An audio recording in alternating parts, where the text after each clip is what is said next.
what the Winter Olympics could look like if they return to Utah in 2034. We get a look at the proposed venues. This is an important case. It's a serious charge against Chad. Shutting out bias and being brutally honest. Those are just some of the topics that the defense and prosecution talked about with prospective jurors ahead of Chad Daybell's murder trial. Ken Block was a influencer, major impact icon. Plus, it was a special day for members of Utah's motorsports community, how they honored the late rally car driver Ken Block. And it's a hardship that many of us may not realize is a problem. See how youth in rural Utah are getting help to play baseball much closer to home. Get ready for the wind ahead of our next storm for this weekend, when we'll see rain, snow, and how long our next storm will last. Live from Utah's news leader, Fox 13 News at 9 starts right now. The countdown is on. We are 113 days from the start of the Summer Games in Paris.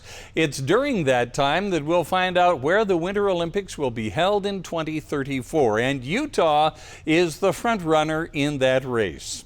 Good evening, everyone. I'm Bob Evans. Today, the proposed venue list for the possible return of the Games to the Beehive State was unveiled. As Fox 13 News reporter Chris Arnold shows us tonight, that list is a little of the old mixed with a few new venues.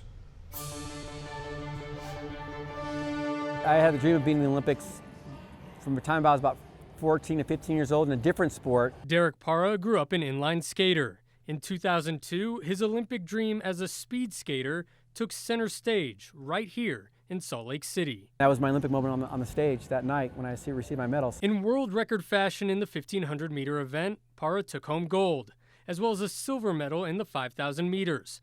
More than 20 years later, Parra says the spirit of that Winter Games can still be felt inside the Olympic Oval in Kearns. The volunteers are still coming out. We've had volunteers here for 22 years that were here before I started skating in this building and are still here now. Talk about this community of Olympism here in the state.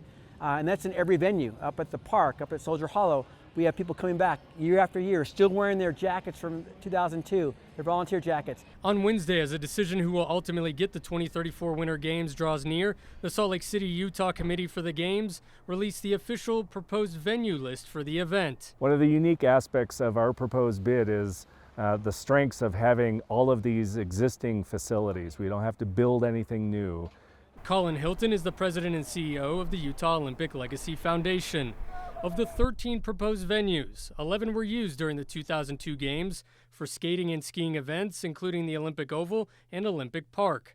But 2 additions are on the list. Our new nuance of what we're doing differently is bringing the sport of freestyle and snowboard big air to downtown Salt Lake, and to do that right at Metals Plaza, where we had all the concerts and the medal presentations in '02. The other would be utilizing the Salt Palace Convention Center for both Olympic and Paralympic curling. In advance of the IOC and IPC's visit next week to Utah, we plan on showing all of these proposed venues to this group. For Parra, he has remained in Salt Lake and now works with youth programs, serving as the sport director for the Utah Olympic Oval. I think that spirit of the Olympics, my experience with the Olympic movement, now here in this game is a perfect match for me. I can't think of a better way to spend my life than in here with the next generation. Well, right now, Salt Lake is the lone preferred host being considered by the International Olympics Committee for the 2034 Games. As it stands now, a final decision is expected in July for who will get the Games 10 years from now. In Kearns, Chris Arnold, Fox 13 News, Utah. Chris Arnold on a pair of skates. Fox 13 News will continue to track the push to bring the Olympic Games back to Utah. As always, we'll have the latest updates both on air, on our social media pages, and online at fox13now.com.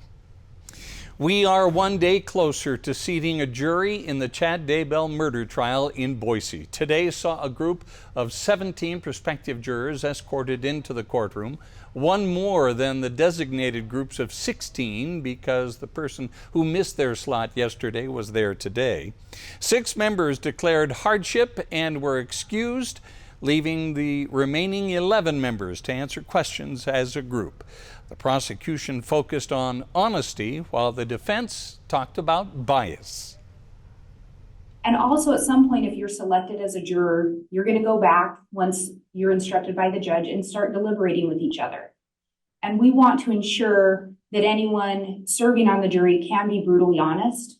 We can't judge someone just because they may have unusual or beliefs that we just don't find realistic. Would everybody agree? Daybell's attorney, whom you just heard from, also reminded people in court they will see graphic photos during the trial. They said they would not let those photos sway their feelings about Daybell. The selection process will continue tomorrow morning. They're more than halfway to the required number of 50 prospective jurors. From there, that group of 50 will be narrowed down to the final 18, 12 jurors and 6 alternates. After that comes opening statements, likely early next week. Both Fox 13 News and our partners at Court TV will have coverage of this high-profile murder trial. It's expected to last 8 to 10 weeks. A Payson man is the 16th Utahn to be charged with assaulting police during the January 6th insurrection at the U.S. Capitol. 24-year-old Zach Rash was arrested yesterday. He is charged with obstruction of law enforcement and assaulting, resisting, or impeding officers. Prosecutors say video captured Rash carrying carrying a fire extinguisher and later receiving a stun gun from another rioter. The Justice Department alleges Rash lunged at officers while holding the stun gun. He's also accused of trying to prevent police from closing a door. A booking log shows Rash was released today from the Utah County Jail. Well, today is April 3rd, or 4-3, which coincides with the late Ken Block's racing number. He was a beloved rally car driver who died tragically in a snowmobiling accident a little more than a year ago. Today, the 43 Institute held its inaugural 4-3-day block party fundraiser in partnership with Woodward Park City to raise money for their cause. They provide mentorships for young people interested in business, marketing, top-level athletics, and art. On one hand, it's kind of like a reunion of a bunch of people who've all known each other for many, many years and have been connected by one guy, Ken Block. On another hand, it just gives us confidence in how we are on the right path for what we're doing with 43 Institute, the Ken Block Foundation. You can learn more about the foundation and even make a donation by visiting their website, 43i.com. That's the number 4, the number 3, and the letter I.com. Beautiful day to get outside. Here is another sure sign of spring. The Japanese cherry trees on Utah's Capitol Hill are blossoming. It appears they will be in full bloom by this weekend. If we could just hold on to the sunshine, Allison. You know, I'm a little concerned about the wind gusts that we're going to have tomorrow, and then we're going to see a cold snap for this weekend. So I'm hoping that those can hang on so we can really see them in their entire full bloom here across the state. So we head into the next couple of days. We hit 70 for the first time today. Tomorrow also into the 70s, but this was our warmest day so far this year, our first time in the 70s since early November. So it's been about 5 months. Temperatures right now still in the 60s for Salt Lake, Draper, and Harriman, 64 for Farmington. In the 40s for Twila right now, 40s for Alta, 45 for Heber. And then across eastern Utah, we've got 40s right now for Moab and Vernal. And then across southern Utah, 65 currently for St. George. It was a beautiful day today, but we head into tomorrow and we've got wind advisories for the West Desert. And then for Friday, we have a high wind watch that's been issued. We're going to see some very strong wind gusts tomorrow here across the state. We're looking at 50 to 55 plus miles per hour for some wind gusts, all ahead of a cold front that arrives on Friday, where we'll see rain and snow coming up. Thanks, Allison. Coming up, a new state law requires Utah's universities to change how they provide services to students without using the words diversity, equity, and inclusion. We'll look at how one university is adapting. Plus, a 5th grader in Harriman got to design a police car. We'll explain how he got that honor and show you the final product.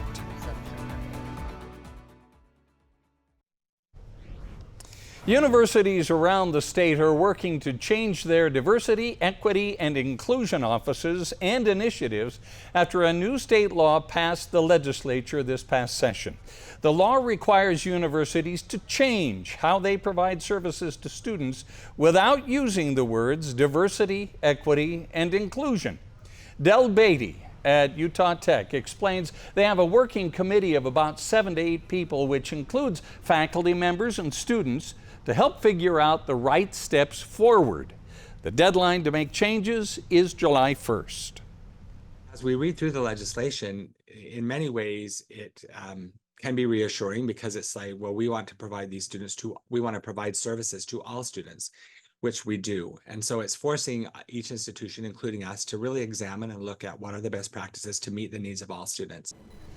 Fox 13 News has reached out to other universities about their processes. The University of Utah, Weber State, Utah Valley, and Southern Utah University have not been available for interviews as they're figuring out what their DEI measures will look like. Utah Congressman John Curtis is responding tonight after Rocky Mountain Power is backtracking on plans to close coal-fired power plants by 2032, as well as expanding small-scale nuclear power plants in Utah. Curtis says the decision by Rocky Mountain Power to extend the life of coal plants shows why market-driven policies are better answers than the government picking winners and losers. He goes on to say, we can't move faster than the pace of technology if we want a reliable and resilient energy grid. With Utah's natural resources, it is possible to reach our goal of affordable, reliable, and clean energy. Mill Creek Canyon Road could be widened from the Wintergate parking area all the way up to the upper Bigwater Trailhead. That's what the Federal Highway Administration wants to do, but a new environmental assessment reveals the project could limit or restrict access to the Upper Canyon during spring, summer, and fall during the 2 years of construction. The Upper Canyon would remain open in the winter between December 15th and March 15th. Mount Ogden is set to get a permanent addition courtesy of Weber State University. The school says it'll build a flaming W, which will become a permanent fixture on the mountain.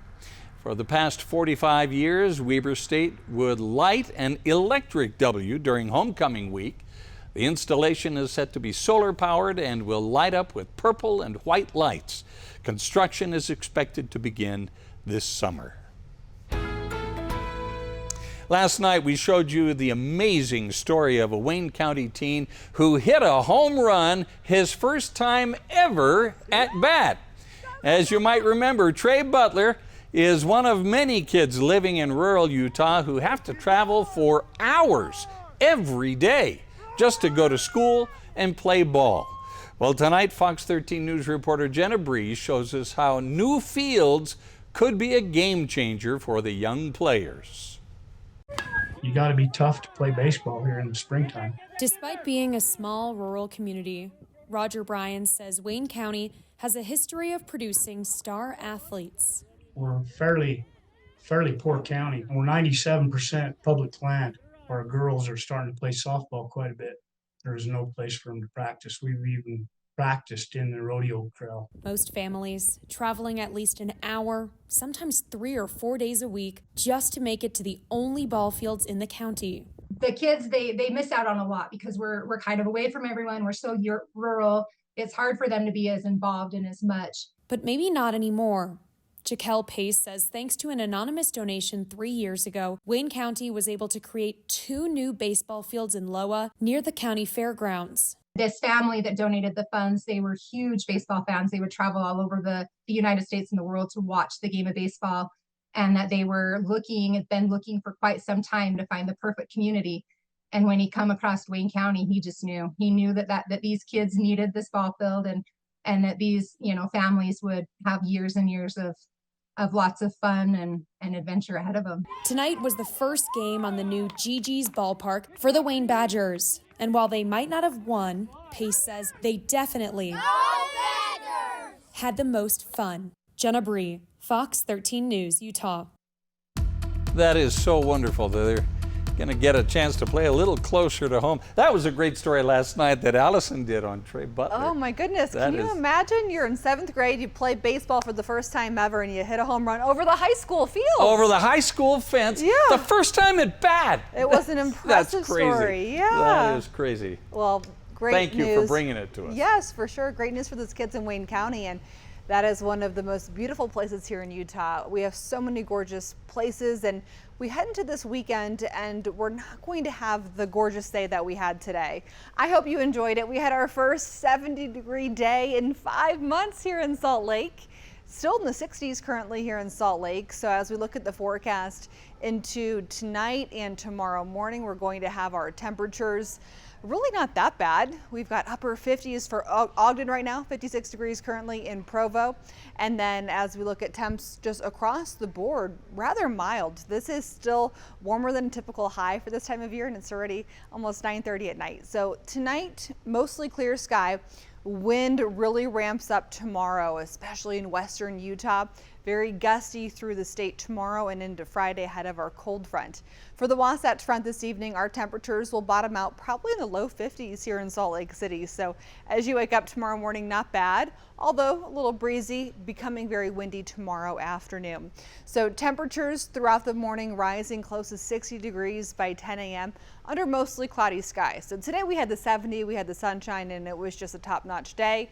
Tonight into tomorrow, increasing clouds, increasing wind, even though it will probably be a little bit warmer tomorrow. So as you wake up tomorrow here across Utah, we'll have mostly 40s and 50s, some locations dropping into the 30s like Evanston, Park City, Vernal, Milford, Richfield, Price. And then for the Wasatch Front tomorrow, we're going to have windy conditions. Temperatures likely into the 70s again tomorrow. For St. George, you'll have your temperatures close to 80 degrees tomorrow with wind really picking up. Take a look at your screen. This is the wind gust forecast for tomorrow. I went ahead and I paused this at 4 p.m. 50-mile-per-hour wind gusts for Cedar City, about 50 miles per hour for Milford, Ely. For Tooele tomorrow, very strong wind gusts. All across the state, we're seeing very strong winds in the forecast for tomorrow, and then again on Friday throughout the day.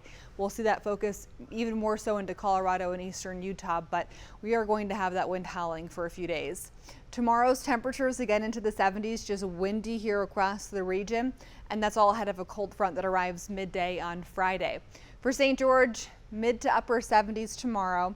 Then 20 degrees cooler on Friday in the 50s, and then temperatures for this weekend in the 60s, rounding back close to 80 degrees by next Wednesday. So that spring roller coaster continues.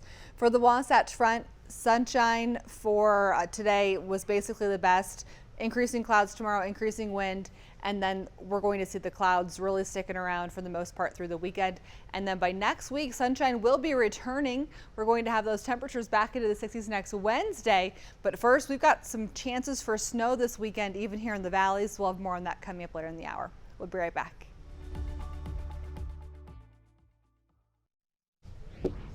Well, now that it is warming up, the Division of Wildlife Resources is warning hikers to watch out for rattlesnakes. They say now is the time when snakes start to emerge from their winter dens. They're often found in rocky benches, dry canyons, and high slopes. They have a natural camouflage, as you can see from this video, so they can be hard to spot.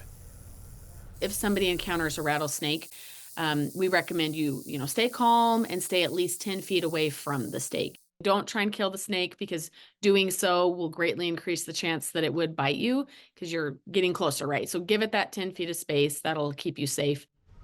The DWR says it's also important to remember rattlesnakes are a protected species under Utah law, so it is illegal to kill them. A Harriman student got a big surprise today at Butterfield Canyon Elementary. The Harriman Police Department unveiled a new police car with an exterior designed by 5th grader Jaden Allen. He was one of hundreds of students who entered an art contest sponsored by the DARE anti-drug program. We talked with Jaden and his family about the inspiration behind his design. I just really put the Dare logo and whatever first came to mind, and I thought I kind of wanted the police cars to go fast, so I put some lightning bolts on it. Jaden says the winning design took him just 5 minutes and was also inspired by his brother's love for the police. After the unveiling, officers celebrated Jaden's win with a pizza party for his class. Taiwanese Utahns react after an earthquake in Taiwan killed at least 9 people and left behind significant damage. There are thousands of dams in neighborhoods all over Utah. What state officials are doing to ensure they're safe as we get ready for spring runoff. 2 more Utah State players entered the transfer portal today. What does this mean for the Aggies program? We'll hear from the new head coach, Jared Calhoun, coming up in sports.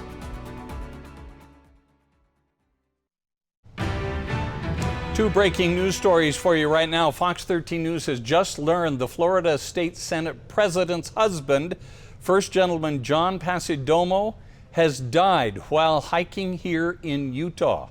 The Florida Senate said this afternoon Passidomo was hiking in Bryce Canyon when he fell and suffered a massive trauma to his head and other serious injuries. After 24 hours in the hospital and a trauma center, he passed away yesterday afternoon. Utah Lieutenant Governor Deidre Henderson shared a statement online saying the state of Utah offers our sincere condolences to President Passidomo, her family, and those in the state of Florida who are dealing with the shock of this terrible news. Also just into the Fox 13 newsroom, the Utah Attorney General's office says it will take no action against a bar that threatened to refuse to serve Zionists. In a letter to the Weathered Waves Bar shared with Fox 13 News, the Attorney General's office says it investigated complaints that people were denied service based on their religious beliefs or national origin. However, despite owner Michael Valentine's public statements he wouldn't serve Zionists, they have no evidence he actually denied service to anyone. But the Attorney General's office warned the bar that future complaints will be investigated. In world news, at least 9 people are dead and thousands injured after Taiwan's strongest earthquake in 25 years. Right now, officials are searching for 50 people who were last seen heading to a national park in 4 minivans. The government assumes they are trapped somewhere on the road in the park. Taiwan's National Fire Agency says 71 people are trapped in 2 mines in Hualien. The most important thing right now is to rescue people. The rescue work is the most important. We have to check carefully how many people are still trapped. We must quickly help those who are trapped, and the wounded must be given the best medical care. So far, there have been at least 29 aftershocks, but Taiwan leaders expect all railway service to be restored by tomorrow. The United States is offering to provide any assistance necessary. I'm Fox 13 News reporter Emily Tenser. Earthquakes are actually so common in Taiwan. People from Taiwan living here in Utah were skeptical about the severity of the natural disaster until they began hearing from their families and seeing video of the damage. Buildings at a diagonal, rescue crews working around the clock, and the unknown threat of major aftershocks looms over the people of Taiwan and their loved ones living in Utah. People are kind of terrified. Chi-Ching Ye was born and raised in Taiwan and moved to Utah years ago. Thankfully, her friends and family are okay. The broken tiles and mangled elevator is the extent of their damage as of now. We've had I think at least 100 earthquakes a year, but the one as big one, it was like 25 years ago. And then that killed a lot of people on the island. And so everyone has like PTSD from it, I believe. So I was like in the middle of the night and like sleeping. I think it's 4 a.m. It just starts shaking, all the buildings crumbling. Fan Chi-Lin remembers waking up in the middle of the 1999 Gigi earthquake, the worst earthquake to hit Taiwan until the one on Tuesday. His brother sent him a photo of his office in a mess. Like I thought maybe some robber, like somebody get into his office and everything is crumbling. Like everything's falling apart. I was like, what's going on? The common earthquakes during his childhood in Taiwan sparked his interest in seismology, which he now teaches as an associate professor at the University of Utah. His family lives on the west side of the island, while most of the destruction is on the east. There's mixed feeling. One way I feel like my family are okay, but of course I'm also feel bad about the rest of people in Taiwan. Lin told me he goes back to Taiwan every year for professional studies and also to visit family. He hopes to one day bring along his University of Utah students to study earthquakes there and apply it to the potential seismic hazard here in Utah. Reporting in the studio, Emily Tenser, Fox 13 News, Utah. Charges have been filed in a deadly pit bull attack that happened last October in Taylorsville. 38-year-old Jeremy Miller was charged last week with 7 counts of attacks by animal. Police say his 7 pit bulls attacked his 63-year-old mother, Sandra Miller, at their home. She died of her injuries a week later. Taylorsville police shot one of the dogs while they were responding, and the others were later put down. None of them had been licensed, and Taylorsville has a limit of just 2 dogs per household. Fox 13 News is trying to determine the penalty if Miller is convicted of attacks by animal. We will keep you posted. Coming up, what state officials are doing to ensure Utah's thousands of dams are safe as we get ready for the powerful waters that will come down in the spring runoff. And today was our warmest day since early November in 5 months. We hit 70 degrees today for the first time this year. How long these nice conditions will last? New at 9, the Utah County Sheriff's Office has released a statement in connection with the officer-involved shooting that left 1 man dead in Manning Canyon last October. After an internal review, the office says we found that the actions of the deputies involved in this incident were in compliance with Utah County Sheriff's Office policy. It says all the deputies returned to full duty within a few weeks after the incident. Now, that incident began when deputies got a call from a man saying that he'd shot himself in the leg. When they arrived on scene, they say the man pointed a firearm at them. Deputies say they ordered 33-year-old Tyler James McCleve to drop his weapon. He did not, and that's when they shot and killed him. An effort to ensure dams across Utah remain safe. As we grow and develop, people build houses, and those houses come closer and closer to dams that were at one time out, if I can say, in the middle of nowhere. There are thousands of dams of various sizes all across Utah. Some are like this one here at East Sandy Elementary. Yes, this is considered a dam, and it's a high hazard one. Not because it's at risk of failure. In fact, it's been inspected last year and was found to be safe, but because of all the population around it. You can see the houses, neighborhoods, all here. State officials say they're doing whatever they can to ensure the dams remain safe. With spring runoff beginning, state engineers are keeping an eye on dams. There are thousands of dams in Utah, and they range from ones like Rockport Reservoir here to this one in a park in Mill Creek. They're ranked based on impact. And a high hazard dam, if it failed, there would be a high likelihood of loss of life. A moderate hazard dam, if it failed, there would be not loss of life, but there would be significant property damage. And a low hazard would not be loss of life, and as well as low or limited property damage.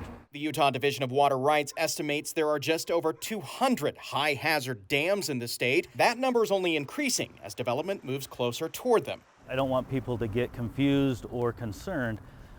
The hazard rating doesn't really indicate anything about the condition of the dam. It just is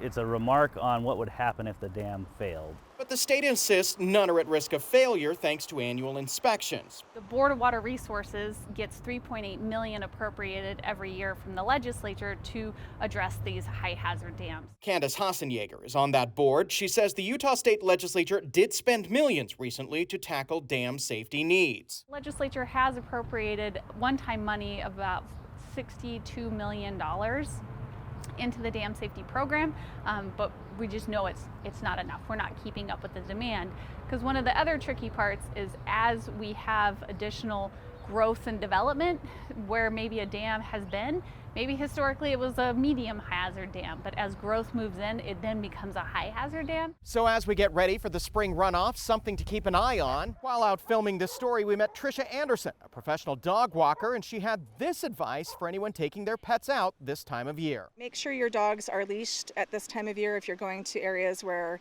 there is runoff, Parley's Historic Nature Park, Rotary Glen, a few other places.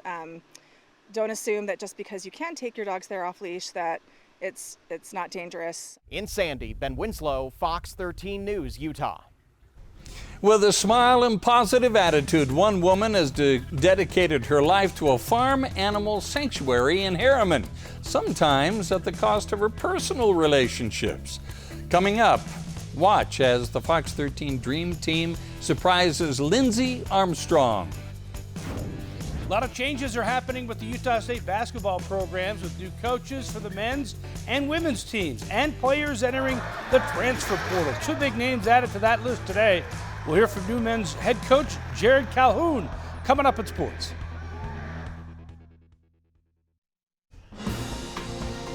Tonight, the Fox 13 Dream Team is proud to honor a woman who has dedicated her life to more than 150 rescued animals while working a full-time job.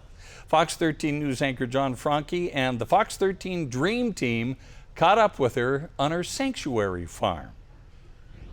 We're here at Clementine Ranch, a farm animal sanctuary in Harriman. Owner Lindsey Armstrong, along with all of her volunteers, take care of 137 animals, and she's got a full-time job. She is here every day working so hard with all these animals, day in, day out. And you can really tell the animals are very loved.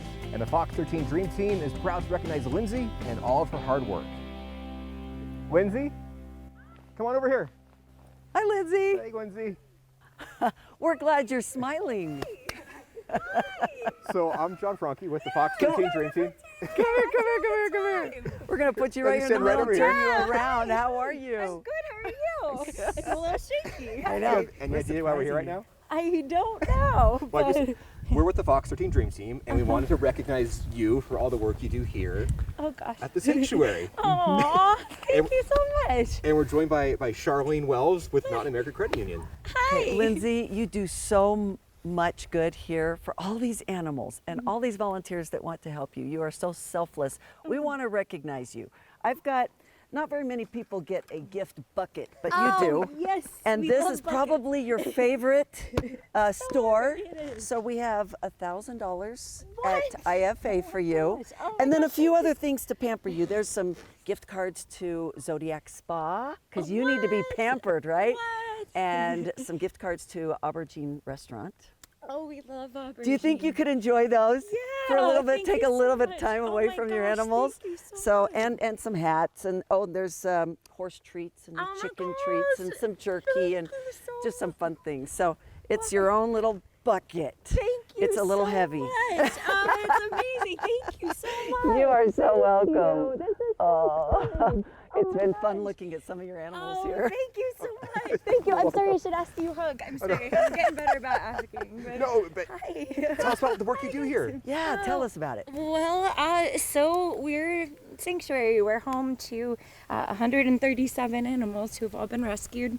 Some stories are a little, more sad than others, but sometimes it's just, a farm animal needs a new home. And, sometimes these animals are animals that are also food, and so there is the worry, are they going to have a safe place? Mm-hmm. So right now we're sanctuary. We're unfortunately not able to rescue because we're so full. And you not only feed the animals, I understand you feed the volunteers.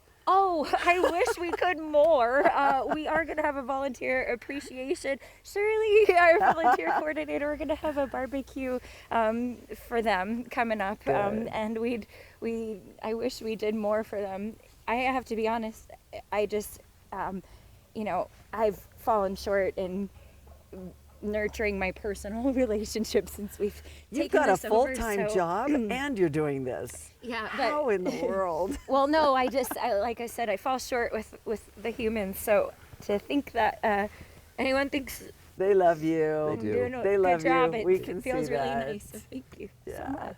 Thank you guys so much. You're welcome. You are so welcome. Lindsay Armstrong, way to go. Hey, do you know someone who you think should be surprised by the Fox 13 Dream Team? You can nominate them at fox13now.com/contests. Allison? Well deserved. Lindsay's done a lot of great things for our community. Well, tonight, a gorgeous view at Alta Albion Basin. Look at the stars, my goodness. We are definitely going to be paying attention to cloud cover as we get into the middle of our 7-day forecast, because on Monday, we have the partial eclipse at lunchtime. We're not going to be in totality here in Utah, but we'll still see that eclipse at lunchtime on Monday, April 8th, so next Monday. And now my concern with that will be the chance for clouds here across the state, because we've got quite the storm impacting us this weekend and potentially a follow-up early next week. As we look at the forecast for the next couple of days, an area of low pressure is going to move right over Utah. Out ahead of it, a lot of wind tomorrow. And then I'm going to keep my eye on that potential for another quick system to brush by heading into early next week. So that's what could bring us maybe some additional cloud cover on Monday. Still too far out to know for sure right now. I think it's definitely going to be worth popping outside at lunchtime on Monday, regardless of the forecast, to hopefully get a glimpse of the solar eclipse. Right now in Salt Lake, 61, we hit 70 degrees for the first time this year today. It was a gorgeous day. Now things are really going to be changing for Friday, Saturday, and Sunday. Tomorrow, not as sunny, but it will be as warm, and it's going to be quite windy here across the state. So as we look at your hour-by-hour forecast tomorrow morning, really not that bad, 40s and 50s as you wake up tomorrow morning, but look at the clouds moving in, and we have a lot of wind in the forecast throughout the day tomorrow. The chance of precipitation then starts to go up as a front moves through on Friday for Ogden. We're looking at scattered to widespread chances Friday, Friday night, Saturday, Saturday night, and by Sunday, still some widely scattered chances. For Provo, your chance of precipitation will be widespread to scattered. Same thing Friday, Friday night, Saturday night, and then isolated chances Sunday, Monday. And for St. George, your chance of precipitation is pretty low, but some isolated chances are possible Friday evening. So as we look at forecast snow totals here across the state, you'll notice that the darker blues that you're seeing for the mountains of northern and central Utah, that's going to bring us into the 6 to 12 inch range for snowfall forecast. And we're looking at maybe even 8 to 16 inches of snow possible for the top of the Cottonwood Canyons. So more than a foot is possible for some areas. For us here in the valleys, generally speaking, an inch or two in the forecast if we see that snow mixing in down to the valley floors, which is definitely a good possibility for this weekend. For St. George, 76 tomorrow, 56 on Friday, and then back into the 60s for this weekend. For the Wasatch Front, we have 71 degrees for tomorrow, 58 on Friday, 40s for this weekend. We're going to see widespread snow to rain on Saturday with widely scattered snow to rain on Sunday, and then we'll see temperatures rebounding next week. The top two leading scorers in Utah State's men's basketball team have entered the transfer portal. Mountain West Player of the Year, Great Osobor and Ian Martinez. Osobor played one season with the Aggies after following head coach Danny Sprinkle from Montana State to Utah State. He averaged 18 points and 9 rebounds per game, leading the Aggies to a 28-7 record and the second round of the NCAA tournament. Martinez was the Aggies' second leading scorer with 13 points per game. So now 3 starters from last season have now entered the transfer portal since Danny Sprinkle left for Washington. So there are a lot of changes with the Utah State basketball programs, with a new men's head coach in Jared Calhoun and a new women's head coach in Wesley Brooks. Here's Fox 13's Morgan Vance. It is not common to introduce 2 new head coaches during the same press conference, but that's exactly what happened here in Logan yesterday. Utah State with 2 vacancies to fill, vacancies that came about in 2 very different ways. Because of a firing on the women's side, but on the men's, different story. USU brass acting quick to fill the shoes of Danny Sprinkle's departure to Washington. Athletic Director Diana Sabo's national search settling on a 42-year-old named Jared Calhoun, who recently led Youngstown State to back-to-back 20-win seasons. All the while finding the time to keep an eye on what Utah State was doing halfway across the country. I thought they played the right way. They were unselfish. just kept getting better and better throughout the course of the season, and knew a lot about these Aggies. But with multiple starters from this season's NCAA tournament team already entering the transfer portal, the big question, can Calhoun keep as much of this apparatus in place as possible? So just to be clear, you do want to retain as much personnel as you can. We want guys that want to be here. Certainly, there's a bunch of guys on this roster that want to be here. Once we figure out our current roster, then we'll attack the rest of it. So what would you say to fans afraid that you might leave before you even get here, having already gone through 6 coaches in 10 years? Yeah, you know what? I've heard that quite a bit, but I know this. My daughters are at the age we don't want to move. We're pretty simple people, and I think once the community sees us out and about, we're going to dive into this community. We're going to be at a lot of different events, and we're excited to be here. New women's coach, meanwhile, Wes Brooks, was previously an assistant at Ohio State and inherits a program with only 1 winning record since joining the Mountain West over a decade ago. From Logan, Morgan Vance, Fox 13 Sports. We'll be right back. You know how you've been waiting and waiting and waiting for this tunnel to open up at the airport? Well, guess what? It's going to open in October, but we got to go through today to look at this underwater, this river-themed tunnel at Salt Lake International. It goes from the A concourse to the B concourse, and you'll be able to go straight in and through this tunnel and over to the B concourse starting in October. But this is the art installation, as they call it. Well, all the way through, you can walk right under the Great Salt Lake. No. Well, people still complain. That's probably. But they won't complain as much as they complain now when you have to go all the way around. It is gorgeous. Anyway, hey, that's the Fox 13 News at 9. Quick Cast is up next.